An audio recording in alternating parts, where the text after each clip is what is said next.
Hello, everybody. Welcome back to the Critical Issues Forum online teachers workshop. So this week, we are going to start studying more regional issues. So today's lecture is Nuclear Issues in the Middle East by Dr. Chen, Director of the Middle East Nonproliferation Program at CNS in Washington, D.C. So I'm very happy to introduce Dr. Chen. She focuses on projects related to reducing the proliferation of weapons of mass destruction and terrorism, with a particular focus on the Middle East. In addition, she examines means to strengthen the International Atomic Energy Agency's safeguards system and the projected expansion of nuclear energy in the Middle East. She continues her affiliations as a non-resident research associate with the Managing Atom project at Harvard John F. Kennedy School as an advisor to the National Nuclear Security Administration and as an adjunct professor with the National Defense University. Previously, she worked for the Israel Atomic Energy Commission, eventually becoming Director of External Relations. Her areas of research include WMD free zone in the Middle East, disarmament and verification, Iran nuclear energy in the Middle East, among other topics. She received a PhD from Tufts University's Fletcher School of Law and Diplomacy. So I'm very happy to have Dr. Chen for this year's Critical Issues Forum. So Chen, I'm gonna give you the microphone. Thank you, Masako. Thank you so much. Hi, everyone. So today we will cover in the lecture 3 different aspects. First, I will try to explain why the Middle East is unique. And I know that you're coming from different parts of the world, which all of them are complicated when we speak about non-proliferation issues and weapon of mass destruction. But the Middle East have some specific attribution that make it even more complex. And it's more complex both on the aspects of why countries pursue weapon of mass destruction programs, as well as the ability to have some solutions. And then we'll go to some review of capabilities, which country has which kind of weapons, and some of the rationale behind their policies. And then I will cover relatively briefly some of the ideas how to resolve the issue of proliferation in the Middle East. And this is the weapon of mass destruction free zone. This is pretty unique ideas that has developed in the Middle East to address the special circumstances of the Middle East. So first, why the Middle East is unique. So first, it's the only region in the world that doesn't have really definition of geographical delineation, meaning who is in and who is out. When you speak about the history, you know that there is the Near East, there is the Far East, the way that different people define the Middle East. There are some people define it as MENA, which is the Middle East and North Africa. And when I speak specifically about the Middle East, and this is an agreed, not really definition, but at least agreed some inclusion, is we speak about the 21 Arab League countries, which include also Palestine, as well as Israel and Iran, which obviously are not part of the Arab League. So we speak about 24 countries that are included. Interestingly enough, Turkey is not part of the Middle East, according to most definitions, because they're part of NATO. And as such, there is nuclear weapons, American nuclear weapons that is stationed in Turkey, which obviously make everything more difficult if we think about solutions, because the nuclear weapons is stationed there, but Turkey itself does not have full control. They don't have control of it at all. It's in a US military base. Now, Turkey is part of NATO, and as such, they are enjoying nuclear umbrella. So again, this is some aspects that complicating any solutions, but also why Turkey is excluded from as being part of the Middle East when we speak about some of the solutions. This is really one definitions that were devised by International Atomic Energy Agency about who is in and who is out, and being adopted by many. But again, it's not definition that you can find in the UN, in the groupings of the UN, or any other organization. Another aspect that is pretty unique to the Middle East is that there are ongoing fundamental territorial, religious, ethnic, and other disputes that underlie the reality of weapons of mass destruction. And here what I will say is a little bit controversial because people are getting upset when I'm saying it, but weapon of mass destruction is not important by itself. Weapon of mass destruction, especially in the Middle East, but I will claim probably everywhere else, are acquired because of reasons. And when we are looking on the reasons, some of those conflicts are the reasons that caused countries to pursue weapon of mass destruction programs. So when we think about also solutions, it's not enough just to create the weapon of mass destruction go away, because those disputes, as long as those are ongoing, the motivation for weapon of mass destruction, the motivation to acquire weapon of mass destruction will stay. Which that's the problem, because otherwise those solutions are not sustainable. So in order to create sustainable solution for weapon of mass destruction acquisition in the Middle East, you really need to go into the fundamental ongoing conflicts, which obviously there are for many, many years, if not decades or centuries. And they are not only related to security, some of them are related to religion, some of them are related to resources like water, etc. So those are really complicated conflicts that have not been resolved, but the weapon of mass destruction acquisition is manifestation of those conflicts. So why else the Middle East is unique? First, membership in non-proliferation or disarmament treaties is lacking. And if you look on most of the other continents or regions in the world, there is almost full membership in the main non-proliferation treaty, which is the NPT, the CWC, the BWC, and the CTBT. And in the Middle East, that's not the case. So in the Middle East, 1 out of the 3 states that are not member to the NPT, Israel, is from the Middle East. Out of the 3 states that are not member to the CWC, meaning all other countries in the world are member to the NPT, aside of 3, which is aside of 4 actually. In the NPT is Israel, and then North Korea, India, and Pakistan. In the CWC, there are only 3 states that are not party to the CWC, the Chemical Weapon Convention, Egypt and Israel. North Korea is the 3rd one. Out of the 21 states that are not member to the Biological Weapon Convention, 3 states are from the Middle East, Egypt, Israel, and Syria. And out of the 8 states, which are Annex 2 states of the CTBT, the Comprehensive Task Ban Treaty, so Annex 2 practically is mentioning by name 41 countries that the ratification of the CTBT is required in order that the CTBT will enter into force. So right now, out of those 41 countries, only 8 did not ratify. And from those 8 countries, 3 countries are from the Middle East. And you have Egypt, Iran, Israel, but also Saudi and Yemen that are not mentioned in the Annex 2, but they also did not ratify. So as you can see, there is a problem, there is a basic problem of participation in non-proliferation and arms control treaties, and which you cannot find in most of the other regions. Now, the other part of the problem, and this is like a higher degree of a problem, is that even when states sign, they violate. So this is another problem, which is a different kind of a problem. If the first one is about participation and decision, and which is a sovereign decision, every country can decide by itself if it's right thing for them to do, to join or not join a treaty.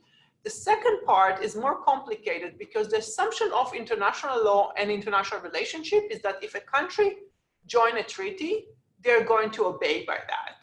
And the assumption is that if you decide as a country to take on yourself additional obligations, you're doing it with the decision that will be obeyed and follow through. But in the Middle East, that has not been the case. So for example, with the NPT, out of the 6 countries that violated the NPT, 4 are from the region. So it's Iran, Iraq, Libya, and Syria. Also with the CWC, Syria has been member since 2013 and has been violating it since then, practically by using chemical weapons. So, and we will go a little bit more about that later on. So you see that there's a problem both of participation as well as being in compliance. Also, the Middle East is the only place where chemical weapons have been used repeatedly. It's the only place that all confirmed chemical weapons used since end of World War II. And I would say here during war, because we do know that Russia used chemical weapons about a year and a half ago in the UK for poisoning a specific person. But other than that, all cases of a chemical weapon used in wars and against civilians have been in the Middle East. So Egypt used chemical weapons against Yemen in the 1950s. Iraq used chemical weapon against its own people and against Iraq in 1980. So its own people is during Halabja, and then during the Iran-Iraq war in the 1980s. And Syria has been using chemical weapon against their own people since 2011. So this is a huge problem because there have been, during the last, I would say 20, 30 years, there has been developed an international norm that chemical weapons are so awful, but also not militarily useful, that chemical weapons should not be used in a war. And that's why the Chemical Weapon Convention is so widely adopted, practically besides of 4 countries, everyone else adopted it. But the fact that chemical weapon has been used right now, and still ongoing, both in Syria and to some degree also in Iraq, it has been used by ISIS. And we will speak about it a little bit later on. The fact that both state and non-state actors are using chemical weapon in the Middle East is really a danger to the taboo of chemical weapon and to the norm that chemical weapons are so prohibitively bad that they should not be used, as well as that they're not militarily useful. And we will expand a little bit about it. Also in the region right now, we have ongoing civil wars and unrest in countries that possess chemical weapon capabilities. So for example, Libya continued to add chemical weapons stockpiles after Gaddafi in 2003 decided to disarm, and they kept some of them, and it was supposed to be dismantled in the country. But because of the civil war, and it was so unstable, the situation of the facility was unstable, that they had to ship the weapons out and be dismantled outside of Libya, which is something that is very not typical and happened only once before in Syria, and we'll speak about that as well. But this is really a danger when you have civil wars and unrest in countries that possess weapon of mass destruction capabilities. And then we mentioned it briefly, the non-state actors have been demonstrated interest to acquire weapon of mass destruction. So first it was Al-Qaeda that had interest to both acquire nuclear weapon as well as chemical weapon. And we see chemical weapon used by ISIS both in Iraq, and we saw it in some degrees. It's not necessarily ISIS, but some kinds of affiliates, group affiliating with them in Syria. This again, a phenomena that we don't see anywhere else in the world.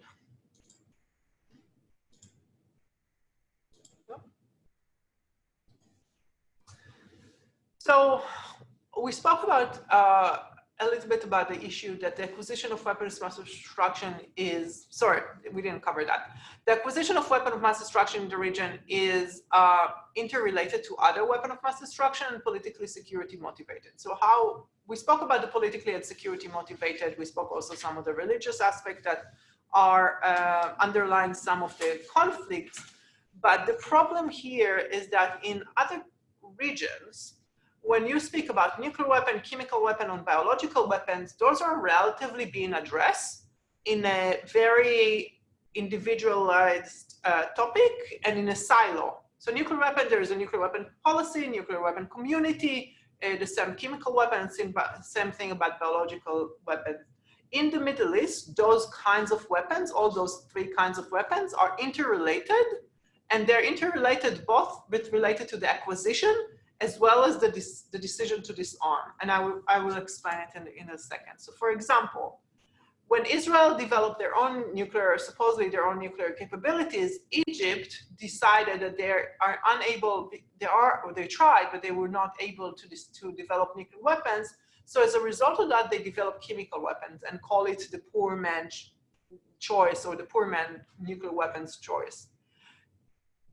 The same thing related to the disarmament decision. So for example, what Egypt said is that we're not going to sign on any non-proliferation treaty additional to what we did already, which was the NPT. So we're not going to sign or ratify the Chemical Weapon Convention, the Biological Weapons Convention, the Chemical Weapon Convention, until Israel is signing the Non-Proliferation Treaty. So you see the relationship that they're making between both acquisition, because Israel pursue nuclear weapons, Egypt chemical weapons, as well as the decision or some options to disarm and to get rid of those weapons. Egypt say, we're not going to get rid of our chemical weapons or not sign on those any other treaties until Israel sign on the non-proliferation treaty, which is the nuclear one. So those links are making things even more complicated because you cannot really address only one kind of weapon separately and resolve one and then move to the other. They're really linked. And the same thing, for example, during Iran and Iraq war, when Iran, during the Iran-Iraq war, as I mentioned, Iraq used chemical weapons against Iran, and most of the world supported Saddam Hussein against Iran. That's in the 80s. It's immediately after the Iranian Revolution. Everyone was afraid from Iran. So everyone supported Iraq during the Iran-Iraq war, and Saddam Hussein, when he used chemical weapons against Iran, the world was quiet, the world was silent. And Iran felt completely betrayed, but also that they have no other way to defend. And that's when they started or restarted their nuclear weapons as well as their chemical weapons developments. So you see how the use of chemical weapons both initiated Iranians' chemical weapons program, but also a nuclear weapons program. So this is just to illustrate why both the interrelatedness is making things complicated, both on the pursuing and the development part, as well as solutions. Because you cannot really address them in silos and in separate. They really need to be looked together. And then it's the only region in the world that has no security framework or organization in a regional basis that speak about security issues. Let alone regional arms control, cultural constituency. And here, if you think about any other region, there are regional organizations. There is the EU and NATO in Europe. You have in Africa, there are African Union. You have in Asia, ASEAN. You have in other regions have their own organization. The Middle East is the only one that does not have an organization. You have the Arab League, but it has only Arab countries there. You have the GCC, but it has only 6 countries there. And those 2 organizations don't include what those countries perceive as enemies. So GCC obviously does not include Iran, and the Arab League does not include either Israel or Iran. So it's really hard to discuss solutions when you don't have all the relevant countries around one table. And because the Palestinian-Israeli conflict, also many Arab countries that don't recognize Israel or don't speak with Israel as a country, you can't really have negotiation because in some of those countries it's illegal to speak with Israelis. So you cannot really have that as an organization until that change as well.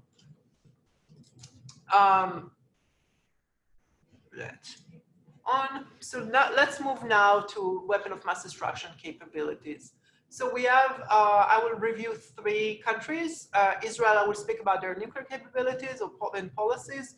With Iran, I will speak about their nuclear program, as well as Syria. I will cover both chemical and nuclear. And here I put N for nuclear, C for chemical. In purpose, I didn't put weapons, nuclear weapons or chemical weapons, because not all those programs are having weapons capabilities. They might have, they have ambition, but not necessarily all of them have, and some of them, in the case, for example, of Syrian nuclear weapons program, it has been dismantled mainly. So let's speak first about Israel. So Israel is the only country in the region that believed to possess nuclear weapons capabilities. And to the right side is the satellite imagery, very clear, of Dimona. And that's where they have the reactor. That's where the reactor is.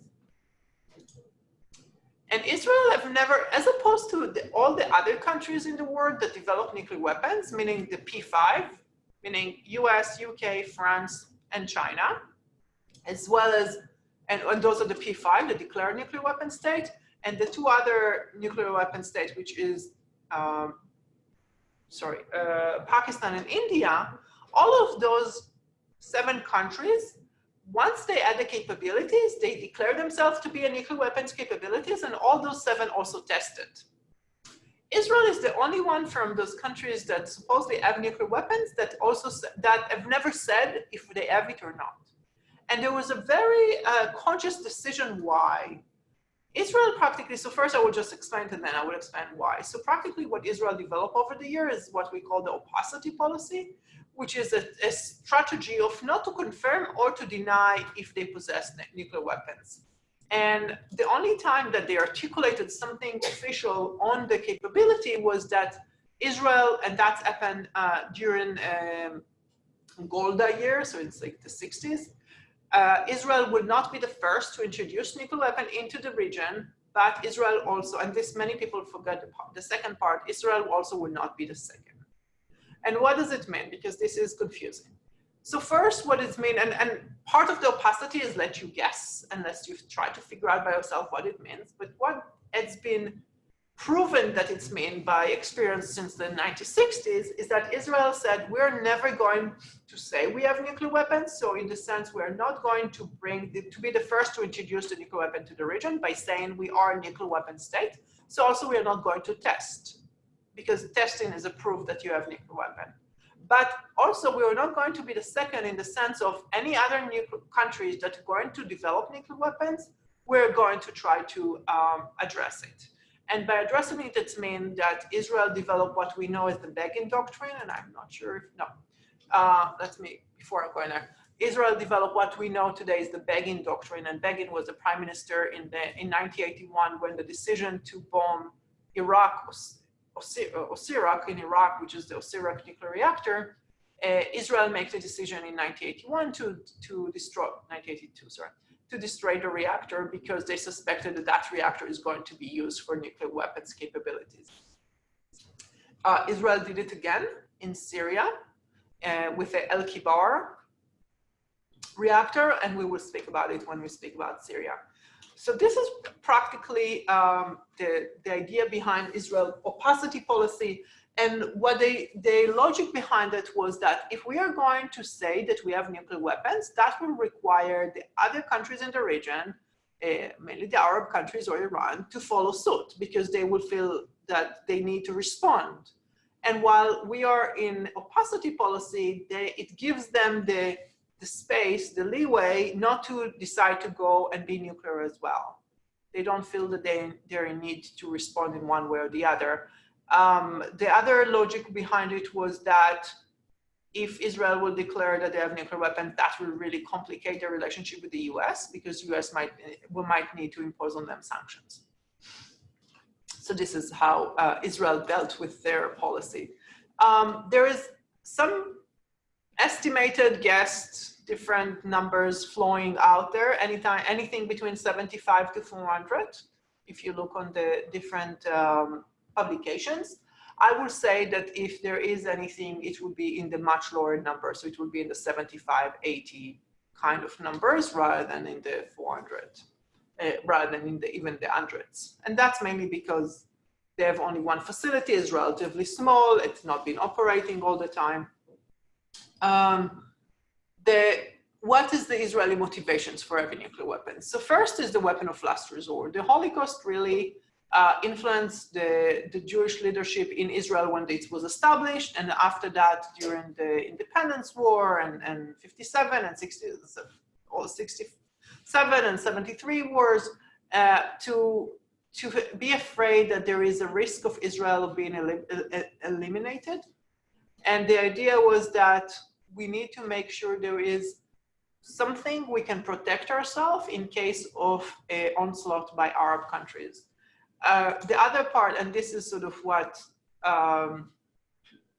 when you look on Israel, especially once there is a full solution with the Israeli and Palestinian, and there will be a Palestinian state, and that's where you see the West Bank. Right now, the Palestinian Authority doesn't have full control on all the West Bank. Israel is in control on some of those parts.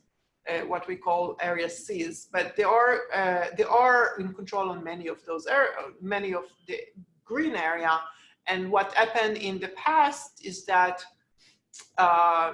during 48 war, and as well as some of the other wars after that, is that to the north you have Lebanon and Syria, to the east you have the water, to the west you have, the east you have Jordan, to the west you have the Mediterranean, and to the south you have Egypt. And what they did is practically attack from all directions. And if you look on Israel, there is relatively there is no strategic depth. You see that like the shortest areas, well, let me get you here. So this is like 11 miles and 18 kilometers. This is 9 miles and 15 kilometers. So if there is an attempt to try to cut it to half, it's not going to be very complicated. So this is one of the ideas, that we need something to be able to compensate about our lack of strategic depth and have a strategic equalizer. And that's what the weapon's supposed to be for. And then the last one is deterrence, is by not saying really what we have and what we don't have, by not saying what our policy is going to be in case of, is really the hope is that to create deterrence from other countries from attacking Israel and trying sort of to cut it to half. So this has been Israel policy related to their nuclear, the nuclear program. And then there is the Israel policy with regard to non-proliferation treaties. So Israel has been refusing to sign the non-proliferation treaty or any other treaty that may undermine the opacity policy, because the NPT, the non-proliferation treaty, require every country that sign it to practically sign it as or nuclear weapon state. And it can be a nuclear weapon state only if it tested before January 1st, 1968, or as a non-nuclear weapon state if it didn't tested before 1968. And Israel said, if we are going to join the NPT, we'll have to declare one way or the other. And then we're going practically to completely forgo the opacity policy. And we don't feel comfortable in the region right now to do that, the way that the region is right now to do that. But they also, what they said is that what we need to do is to change the circumstances on the ground, in the region, from all the mistrust and conflict to peace agreement in order to be able to feel more secure and safe. So what they said is that the NPT does not really work in the Middle East. Countries are not joining it, or if the country joined it, they violate it. What we need to find is some regional solution. And what they're saying is that that regional solution related to non-proliferation need to be part of a comprehensive peace. And what they also said is that peace comes first, and then denuclearization or disarmament come last. Their idea of something is more, if you come to a room and the room is warm and accepting, then you will take your coat. If it's cold and you feel alienated, or you feel that it's very cold, you will put more layers and cover yourself to protect yourself. So this is the Israeli policy and thinking behind their nuclear program. I will believe I'm moving now. Yes, I'm moving now to Iran. So Iran nuclear program actually started long before the current regime and the revolution. It started under the Shah. And it started both at the nuclear energy program as well as nuclear weapons program. And this is one of the challenges that you have with the nuclear technology, is that nuclear technology is dual use. It can be used for peaceful purposes, for energy, and it can be used for weapon purposes. And when the Shah started in the 1960s, it was for both. And then the Iranian Revolution happened in the mid-70s.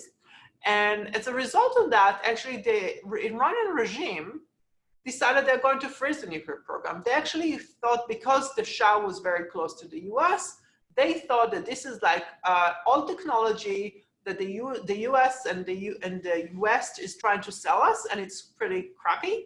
So we should not get it, and we should not pursue it. But then, so this is during the early 70s or mid 70s, but then the Iran-Iraq war started, 79. And then that's when Iraq used chemical weapons against Iran, and the world was silent. And then that's where, as a result of that, Iran renewed their efforts and develop both their nuclear weapons program as well as their chemical weapons program. And this has been ongoing in since 1980s.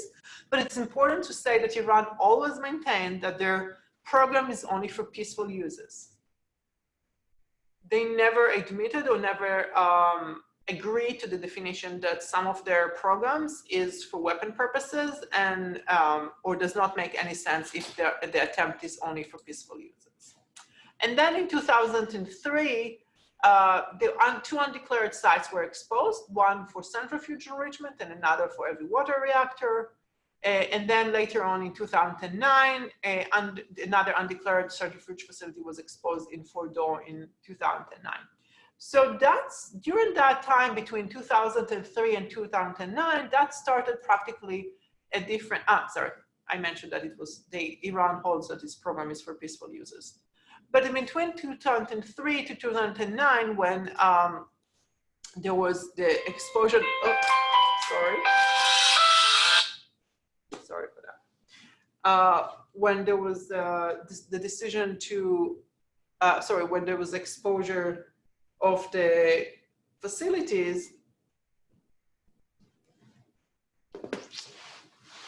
that's when the EU, the European Union, started negotiating with Iran to try to have more control by international organization, the International Atomic Energy Agency, on the Iranian program, especially on the sites that Iran did not declare before and they were supposed to declare. When Iran, the negotiations were on and off, mainly non-successful. The US in that time was not involved in the negotiation. They were in the midst or in the midst of the Iraq war as well as the Afghanistan war, and they just did not have. Iran and the nuclear program was not a priority at the time for the US. So the EU mainly were negotiating with Iran, and during that time there were 8 UN Security Council resolutions that were imposed on Iran because they did not cooperate with inspections, as well as violated some or stopped some of the agreements that they had with the EU. As a result of that, both UN Security Council resolution as well as international sanctions were imposed on Iran.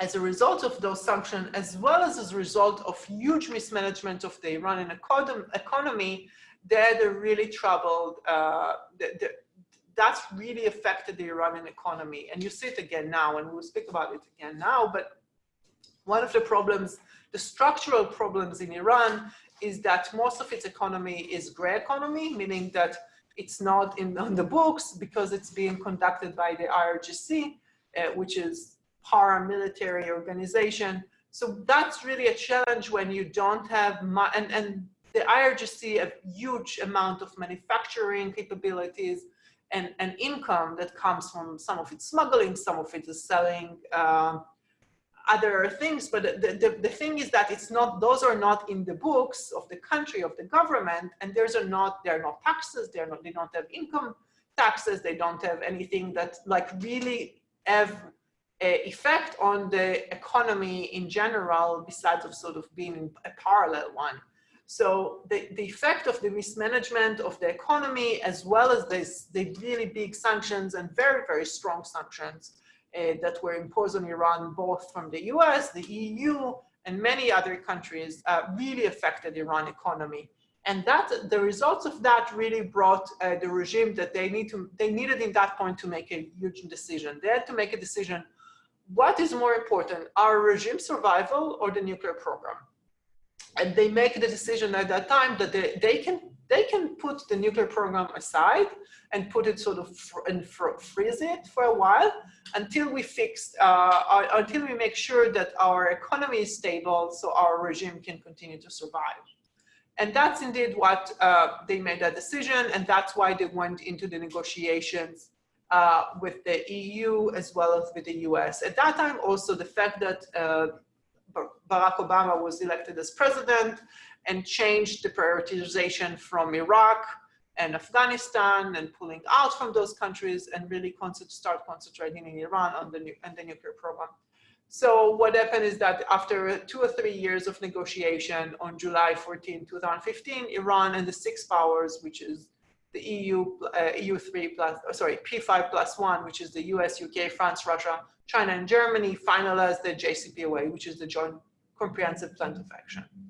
And the JCPOA practically intended to ensure that Iran nuclear program in one end can be used only for peaceful purposes. And in exchange for that, in exchange of the steps that Iran will do in order to ensure that, the EU, the US, and the UN will lift the sanctions on Iran. And the idea exactly was to get the Iran the economic benefits that they needed in order that the regime would be stable. And in exchange for that, really to make sure that the program is limited in what they can do in order to make sure that it's for peaceful purposes only. And this is a picture of when the agreement was concluded. It's important to say that the agreement was a political commitment and not a legal commitment. Nobody signed on any paper. There is a paper of JCPOA, but there are no signature to it. So nobody signed on it, but it is very clear, a very, very strong political agreement. And then there was a UN Security Council resolution in the UN, which is the legal provisions that are supporting the JCPOA. So what was the timeline of the JCPOA? Practically, the idea was that here is when it was adopted. The idea was about a couple of months after that, that's when Iran started implementing the provision of limiting the restriction on their nuclear program. After 5 years, though, the UN conventional arms sanctions on Iran will be lifted, which is in a year and a half from now. After 8 years, which is about 2023, the ballistic missile sanction will be lifted, and then over time, more and more sanctions will be lifted. In the meantime, what Iran will do, and this is all the stuff that Iran will do, all the commitment that Iran will do, is practically really limit what they can do with their nuclear program. And some of the idea was that they will be able, they will have to place a limitation on their enrichment capabilities for 15 years. They will not stockpile more than I think it was 150 kilos of low enriched uranium in the country. They would not be able to enrich more than 3.65% of material, et cetera, et cetera. And then they will have to dismantle some of the centrifuge. And in return, this is all the list of sanction relief that Iran will get. But as you know, what happened, and this is this is a big picture of all the sanctions that have been imposed on Iran and by different countries. So you see, this is the UN, this is EU, this is US, Japan, Britain, Canada, France, and then the timeline of sanctions where they will be relieved over time when during the agreement. But as you know, President Trump was elected in the US, and he declared from the beginning that he does, during the campaign and then after being elected, that he does not like the agreement. He did not like it for 3 different reasons. One, and the big one, is that because it was concluded by Obama, that he considered that he needs to undo anything that Obama legacy, related to Obama legacy. But specifically about the agreement, he said that there are 3 problems. The first one is related to the sunset clauses, and that's practically those provisions that say that in a year and a half, and then some of them in 5 years, some of them 15 years, the sanctions will be lifted on Iran.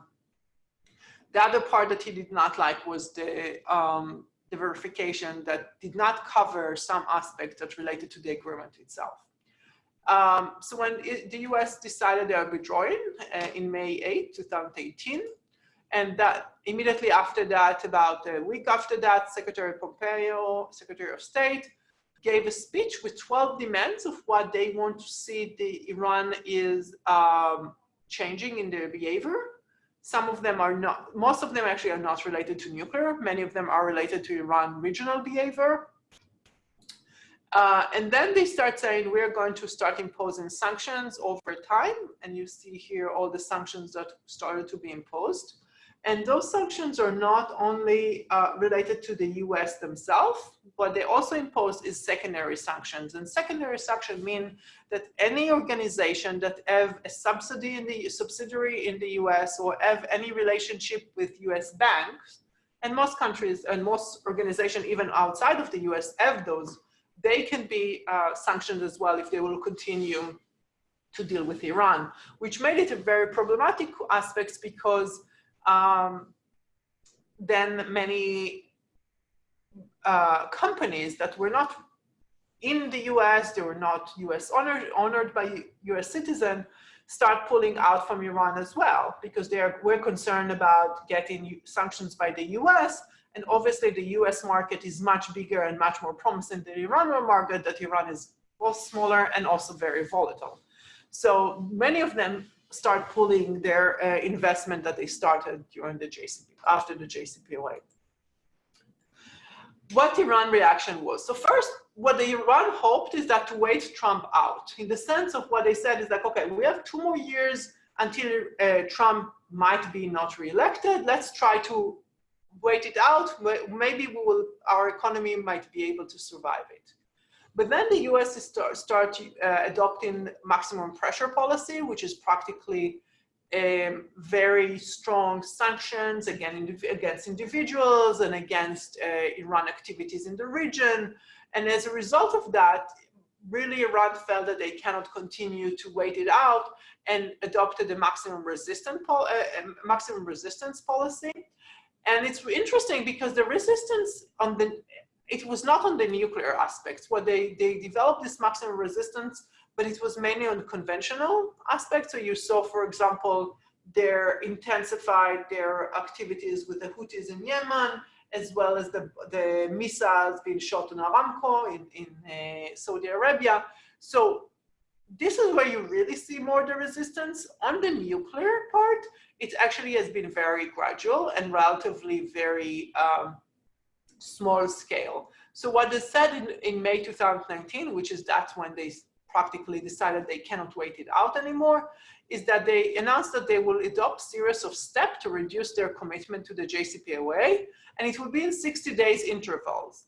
And what they really, and that's if sanctions will not ease. And what they said is really is like, we need the Europeans to step up and try to compensate about the economic losses that we have because of the US sanctions. And if they're not going to do it, we are going to adopt the following steps, and every 60 days we're going to not accelerate, but adopt more of those. So indeed, in May 2019, they decided that they're not going to commit any longer to the 300 kilogram cap of UF6 to enrich to 3.67. So this is first was about they dropped the commitment about the amount of material that is being in the country. The second happened in July, after 60 days, July 2019, they start to enrich beyond the 3.6 to 4.5. And just to make sure that you're aware, in order to get weapon, you need 90%. So getting to 4.5 doesn't mean that they have nuclear grade material, but it means that for them, we are taking steps up. But also important to know is that once you get to 20%, your ability to get to 100% is almost there, because it's not a linear effort. Most of the effort is between 0 to 20%. So once you already enrich to 20%, and they might decide that they actually next steps are going to be from 4 to 5 instead of 20%, but that's a really provocative step, because everyone knows that if you enrich to 20% and you don't need it, and they don't need it for their nuclear energy program, that can be used or stored for nuclear weapons program. But so far they've been doing only the 4.5%. And then the next step after that, in September 2019, they start installing more advanced centrifuge that are allowed under the JCPOA. They don't violate, but the amount of them are that they're more than what they are supposed to do. And what the result of that is that actually they will be able to accumulate more material if they decide one day to have nuclear weapons. And then the last one was in November 2019. They resume uranium enrichment in underground facility. It's called the Fordo facility. And that's practically what they did here, is reversing the reconfiguration of a process that started under the JCPOA, from taking this facility that is very problematic because it's underground in a practically in a bunker in a mountain, and the idea under the agreement under the JCPOA is that they were reconfigure it to a research facility with no nuclear material, and now by introducing nuclear material, practically it's really make it hard to reconfigure it. So this is all the steps that I've been doing, making so far. The next one I think will be in January 2020 if they will not see any sanctions relief. So this is where we are with Iran. We'll move to Syria. So with Syria, Syria secretly built a reactor in Deir el-Azur, a region which, with the assistance of North Korea. And the right side, you have a picture from 2007 to September 6th. This is the reactor site. And then the same day later on, and we spoke about that, Israel actually bombed that facility. And as a result of that, Syria immediately cleaned the area. The IAEA, the International Atomic Energy Agency, asked Syria to go and visit the site to see what it was and what they still can find out. Syria refused until 2008. Then they let the IAEA go there once. IAEA requested to visit 3 additional sites that they were suspected that Syria is using it for other than peaceful uses, but Syria has been refusing. And obviously, right now, since 2011, when there is a civil war in Syria, it's really unsafe to go to those areas, especially some of those areas have been captured by opposition groups later on, and we'll speak about that. But there was no access since practically 2008. But when the IAEA did visit in 2008, what they concluded is that the information that Syria provided, that practically what they said was that it was a missile site and not a nuclear site. They said it does not support what we see on the ground. And the IAEA concluded that the destroyed building was very likely a nuclear reactor. And what they see there from imagery is that the structure was of a containment vessel, which for a reactor, there are heater exchangers, spent fuel ponds, all of those are a nuclear indication for nuclear reactor construction rather than a missile site. Under the current circumstances, as I mentioned, the IAEA cannot really go to the country. It's very dangerous. It's not safe. But we don't really believe that there is any undeclared activities right now in Syria. They have other things to deal with, as well as the ongoing activities with nuclear, with the chemical weapon aspects. Those are two videos that you can see online. This was created by CNS, and it's actually speaks about the construction of the El-Kibar and why it is very clear that it is nuclear reactors and how close it is in construction to the North Korean one. And here, and that's actually showed that the problem of Syria in violating their NPT commitment, as well as the fact that they were pursuing nuclear weapons, is very problematic, but also from the North Korean point of view, that they were willing to assist North Korea and Syria to build such a reactor. And that's one where you wonder why. Was it because of money? Did Syria pay a lot of money and the regime in North Korea needed it? What else was exchanged in order to get this reactor being built by North Korea? The other part of that, this is a video that was taken in 2015, and I will try, I'll try to see if it worked. When Jafar al-Tayyar Brigade on all,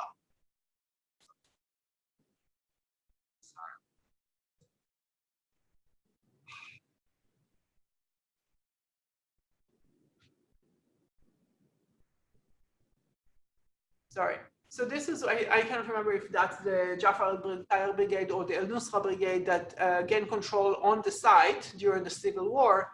And they're, Allahu Akbar, like they're really, God is great, and they're really blessing what they capture here. And what you can see, it's actually capturing a huge amount of missiles. You saw the missiles more at the beginning. and this is think about if the situation was different and there was a nuclear reactor there that produced plutonium, and what is the implication of something like that. This is one of the missiles. I will stop it and you can watch it after that when you get a presentation. So what are the implications of a non-state actor gaining so much power and so much control on a strategic asset in a country that could have been, if it was not destroyed before, and a nuclear reactor that produced plutonium for nuclear weapons capabilities.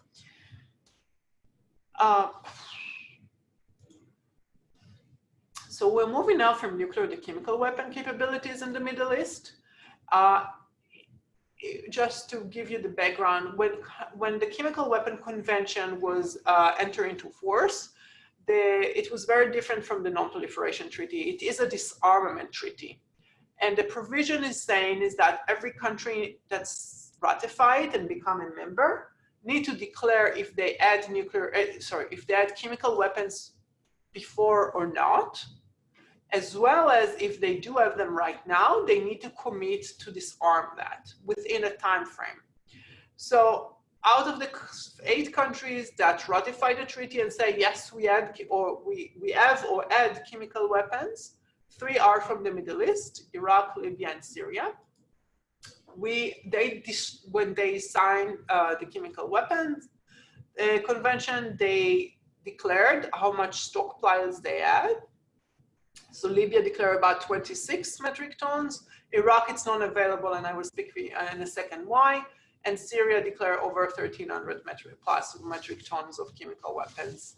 Iran signed on the chemical weapon, ratified the chemical weapon. They are party to the chemical weapons. They declared that they did not, when they joined, they declared that they did not have a chemical weapons program. And then because of intelligence information, the OPCW, which is the organization that's responsible for the Chemical Weapon Convention, came to say, we know that you had, so they had to revise several times their program, their declaration, sorry. They also invited, after they revise it and they say to the OPCW, okay, we did have 2 facilities, come and see that they're not operational anymore. The OPCW did go there. They confirmed that those 2 facilities are not operational anymore, but it's unclear if there are others or not. So this is sort of a different, Iran is sort of an unclear case. So in the Middle East, when you look on countries, so there are countries with declared chemical weapons capabilities and suspected ones. We spoke about the declared one from to the left side. So the only one that needs to change here is Libya, because this 50 metric tons of precursor chemicals, those are the ones that I spoke with, were taken out of Libya about a year and a half ago. And then you have to the right different countries that we suspect that they might have chemical weapons, but we don't really know because it's not been confirmed. And I don't expect you to read this slide, obviously, but when Iraq, this is a big, this is sort of a summary of all the amounts of chemical weapons and kinds of chemical weapons that Iraq acquired during the Saddam Hussein years. The reason we know about it is because during the first Iraq war in 1991, when the US invaded, or after Iraq invaded Kuwait, and US went to a war and with the coalitions against Iraq to free Kuwait, then we discovered that Iraq had all the weapon of mass destruction programs. So they had nuclear weapons program, they had chemical weapons program, and they had biological weapons program. And here it's important to say, we're speaking about the 1990s, not the 2003 war. So 1990s, we found, or US found all those facilities. To the right side, to the left side, you have a map of all the chemical installations that Iraq, chemical weapons installation that Iraq had. To the right side is one of the biggest ones, it's Al-Mutana, which practically was the R&D, the research and development laboratory, both for chemical as well as for biological weapons. But the reason, when you speak about the numbers, and the reason it's unknown is because how much Iraq had. So they had the declaration. Over time, they changed it again and again and again. It was the story of like more than 8 years of changing how much they had, because every time they were declaring one, and then the inspectors came and said, we know it's not correct. So they were changing them and adapting and revising them. And that was a story for almost 8 years. But when the American troops got into Iraq for the first time in the 1990s, when they found the chemical weapons facilities and bunkers, because they were so unsafe and some of them were really old, they practically detonated them in order to destroy the chemical weapons. So in that time, in the 1990s, that was how you destroy chemical weapons. You practically detonated it.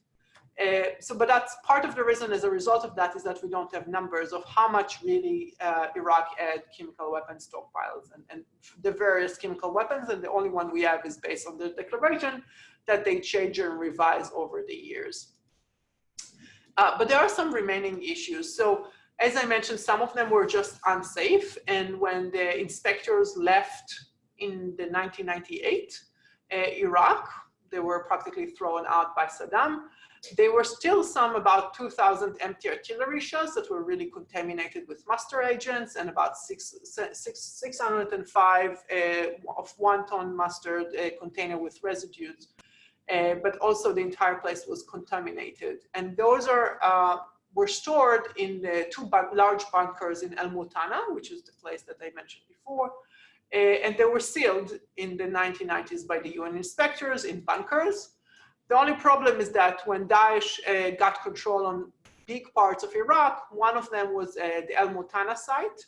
And they were and you see here to the right side, to the middle picture, really the relatively good conditions of the way that they were sealed and the bunkers. But over the years, there was real deterioration of the bunkers because of the contamination. And there was the concern is that what will happen if Daesh will take control of those bunkers and the chemical weapons. It was only after a while it was realizing that actually they're so contaminated, only when we got those pictures, they're so contaminated that actually it would be more dangerous to the Daesh people to try to get them, and they probably will be contaminated before they can do anything with it, because the material was so old. But we didn't know that at that time, or we did know, but had several questions what exactly the situation is there. Iraq also experienced the situation of ISIS, again Daesh, use of chemical weapons in the Kurdish area in Erbil. During the fighting between the Kurdish troops and the Islamic State. And Iraq is already part of the Chemical Weapon Convention. So what they did is ask the OPCW, that's responsible for implementation of the CWC, to come and investigate that indeed a chemical weapon was used, and they came and they indeed confirmed that chemical weapon has been used and it was mustard gas. Now, we don't really know how ISIS got mustard gas. There are two really big options. The one is that they got some leftovers from Syria, and the other one is that they managed to develop by themselves. And according to US intelligence, the second option, that they managed actually to develop it by itself, is more credible, but we don't really know. So this is Iraq. Now we're moving to Syria and chemical weapons. So Syria was suspected for many years of having one of the most advanced chemical weapons capabilities in the Middle East. Suppliers at the beginning were Egypt. During the October 1970 war against Israel, they practically wanted to attack Israel, one from the south, one from the north, and that's when Egypt gave Syria some chemical weapons. But then after that, it was former Soviet Union and some Yugoslavia when they were united. And then after that, Iran was also supplier of some of they gave them technical assistance and facility for developing and producing chemical weapon related precursors. Once the civil war in Syria started in 2011, this is when Syria first time confirmed that chemical weapons. What happened is that the deputy spokesperson of the Ministry of Foreign Affairs practically said in a statement, we are not going to use chemical weapons against our people. We're going to use them against Israel or the US if we're going to be attacked. So it was really with the attempt to deter Israeli or American attack against them during the civil war. But then you start seeing very relatively small scale chemical weapon use like 7 people, and then so there was like about 11 of them until August 21st, 2013, when it was the first large-scale chemical weapon attack in Ghouta, which is the outskirts of Damascus. About 1,400 people died, including about 400 kids. And that was really the main motivator behind US and Russia start negotiating with the Assad regime, mainly Russia negotiated with the Assad regime, elimination of the Syrian chemical weapons. The US and Russia got to an agreement, which is called the Framework for Elimination of Syrian Chemical Weapons in September 2013. As a result of that, and as part of this agreement, Syria acceded to or ratified the CWC, the Chemical Weapon Convention, immediately the same day. And they also, the week after that, they submitted the declaration to the OPCW. Immediately as part of that, destructions of the chemical weapons started. And as you can see, there is relatively many facilities that were affiliated with the chemical weapons. Some of them were production, some of them were industrial sites, but still there was development and then the other one was storage and research. What they needed though is to get all of them to Latakia, which is the only port city in Syria. But not all of, some of them were very, very dangerous, and those actually were destroyed in the country. And I must say, this is one of the most elaborated and impressive international efforts that we saw related to non-proliferation. But before I get into how it was done, I would just say how much Syria had. So they had about 1,300 tons of chemical weapons, about 1,000 tons of category 1 with 7 different chemical, and then about 260 of category 2 chemical. And the categories is based on the chemical weapon convention that differentiate between the different kind of categories of poisonous or destructiveness, and about 12 facilities. So what needed to be done, and it was very complicated, because what happened is that the US, because they suspected what kind of chemical weapons Syria had, so over the years they developed a technology in order to destroy the chemical weapons, and they had the technology. But obviously the Assad regime did not trust the US to come and have American troops on the ground destroying Syrian chemical weapons. So what happened is that the most dangerous chemical weapons actually were destroyed in the country. There's not a lot of them that were destroyed, but some of them were destroyed in the country under the supervision of the OPCW, which is again the Chemical Weapon Convention Organization, Implementation Organization, and with also a supervision of Russian troops. The Russian troops also escorted the rest of the material. The Russian troops escorted Syrian vehicles from the different site that we saw up to Latakia, which is number 2. Then they met 2 ships, cargo ships. One is Danish and the other one is Norwegian. That took it with a Russian and Chinese military escort to Italy. From Italy, they were loaded into the Cape Ray, which is the American ship that had the technology to destroy. And in the water, most of the chemicals were destroyed. Whatever could not be destroyed on the ship, on the Cape Ray, which is the name of the ship, was sent to UK, Germany, and Finland, and also to the US for destruction and burial. So this is how the machine, they had 2 of them on the Cape Ray, look like, and in total, this is how much was destroyed in every place. So about 560 in the Cape Ray, in the hydralist machine, the 2 of them, and then the rest was sent to various other places. But there are some remaining problems, obviously, in Syria. Not all the chemical weapons have been declared by the Assad regime. There are some leftovers, and how we know it, because we see a repeated use of chemical weapons in Syria.